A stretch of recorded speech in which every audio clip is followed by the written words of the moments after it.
Sa Cebu naman, nangampanya ang mga pambato ng United Nationalist Alliance sa pangunguna ni Vice President Jejomar Binay.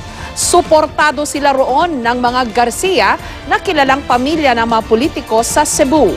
May report si Ivan Mayrina.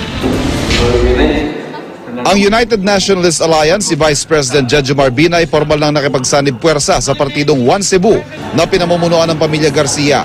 Tatlo sa pamilya Garcia ay tumatakbo sa iba't ibang posisyon. Kaalyado rin nila ang incumbent mayor na si Mike Rama. A true leader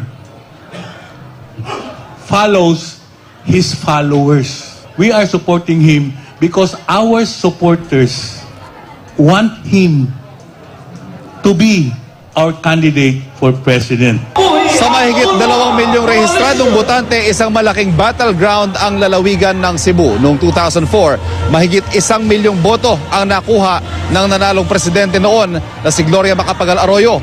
At noong 2010 naman, halos 1 milyong boto ang nakuha ni ngayong Pangulong Noynoy Aquino.